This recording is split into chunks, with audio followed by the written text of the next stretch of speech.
As we watched the unveiling of the Apple Watch Ultra, we couldn't help but feel like we'd seen this show before. It wasn't until Garmin watch enthusiasts on Reddit and Twitter making fun of Apple that the realization dawned. This is Nokia all over again. Well, will Apple Watch Ultra make Garmin the next Nokia? Please join us as we find out what Apple has in store for us. Let's begin with the backstory of the subject. First and foremost, for a good number of years, the Garmin brand has been the go-to option when shopping for watches. It seems that most friends and family members now wear Apple Watches with a thinner case. We hope that it would be a fantastic outdoor adventure and fitness watch that could use a conjunction with an iPhone, but is still an excellent wristwatch. As a consequence of this, many have been using gargantuan watches from the Phoenix and Epic series made by Garmin, despite the fact that their software interfaces are cumbersome. Most have utilized them in order to keep an accurate record of kite surfing, trail running, golf, weightlifting, and mountain biking activities. The Nokia faithful, who were dedicated to the antiquated Symbian operating system, tiny keyboards, and plastic touchscreens, mocked the introduction of Apple's iPhone in 2007. Phones made by Nokia, such as the N95, had more advanced technical specs than Apple's iPhone, but they were more difficult to operate. Apple was able to catch up to the specifications of Nokia, BlackBerry, Motorola, and Palm's flagship devices by continuously adding new features over the course of several years. This caused these companies to lose market share and cash. Since 2011, when Google's Android OS finally caught up with and surpassed Symbian, the problem has only become worse. The mobile phone division of Nokia was acquired by Microsoft in 2014, but it was subsequently discontinued the following year. Moving on, the price of Apple Watches Ultra. This was the scenario in mind when Apple debuted the Apple Watch Ultra, set a price substantially lower than the $1,000 mark. In less than a month after Samsung announced the $449.99 Galaxy Watch 5 Pro, running Google's vastly improved Wear OS 3. Apple is already in the lead when it comes to inexpensive smartwatches. Garmin remains unequaled above that price threshold, with premium outdoor watches ranging from $699 to over $1,500. According to Counterpoint Research, while it ranks fifth in terms of device shipments, its higher average selling price places it third in terms of income. In contrast, the iPhone has become synonymous with high-end cell phones.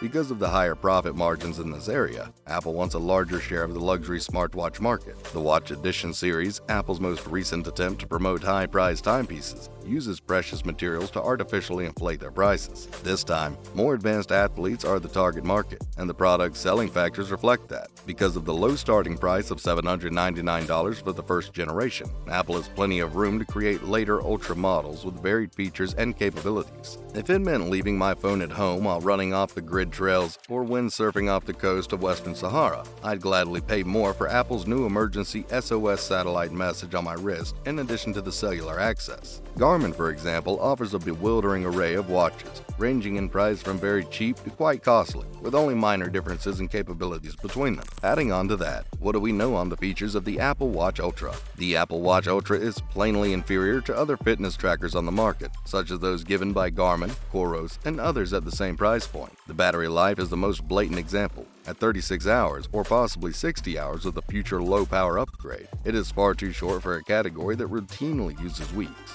Built-in topographical maps, which are required for trails, as well as Bluetooth power meters and cadence sensors, are not included. Apple's sports features and analytics aren't as rich or varied as those provided by competitors. To compensate for some of the disadvantages, Apple has a superb software ecosystem, and it already makes the best wristwatch for iPhone owners interested in casual fitness and health. With better microphones, a louder speaker, and a siren, the Ultra now delivers these same benefits to serious outdoor athletes. Some of these sportsmen will be swayed by the Ultra's allure as a good multi-sport watch that also doubles as a terrific smartwatch with a user interface that is easy to use. We won't know how good or bad it is until the critics weigh in. Moving on, the poor usability being Garmin's major flaw. However, one thing can be said about Garmin right from the bat is that its major flaw is its poor usability. High-end timepieces from the company contain a plethora of features and capabilities that might be difficult to decipher due to the software's complexity, which can make using the watch feel more like using a scientific calculator. When compared to Apple's user interfaces, Garmin's are a dismal failure, much like Symbian on Nokia's unsuccessful reaction to the iPhone and Android. And eventually, Apple's watches will have the same specs and functionalities as Garmin's top-tier models.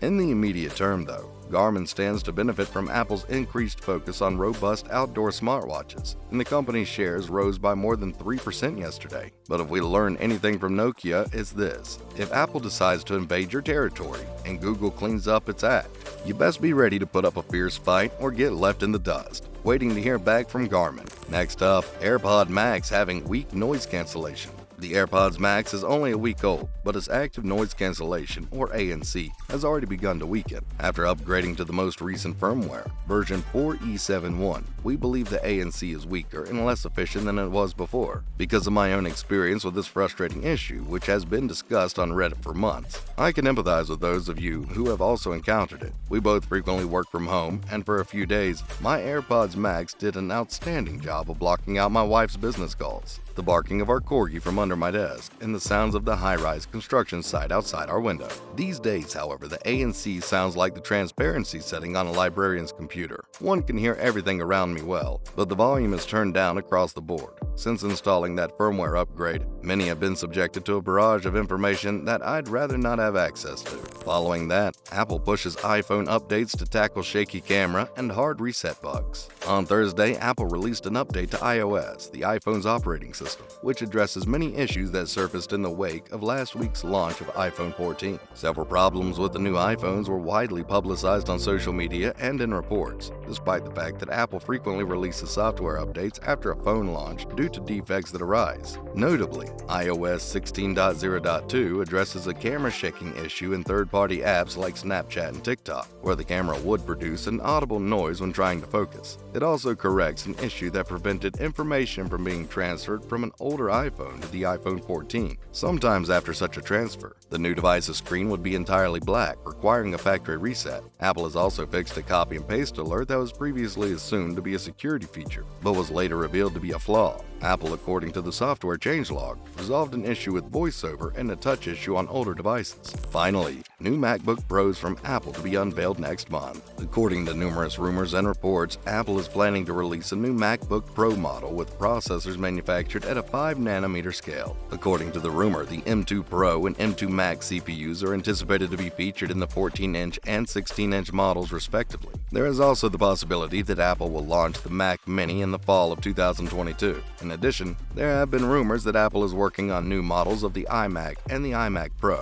However, it is likely that these new models won't be released until the following year. There is also the possibility that Apple will show off its first mixed reality headset. In addition, Apple is planning to review a new iPad in the fall that will include a central processing unit dubbed A14 and a flat design that is analogous to that of the iPad Pro. The prototypes that have been circulating on social media features a back camera lens that is oriented vertically, precisely like the one in the iPhone X. It is anticipated that Apple's M2 chip, which is featured in the iPad Pro, will be an advance over the M1 chip, which is present in earlier versions. There have been conjecture that the 11-inch iPad Pro will be available with both wireless charging through MagSafe and small LED backlighting in some configurations. Well, that marks the end of today's video. Hope you enjoyed it. Remember to hit that like and subscribe button down below. Thanks for watching.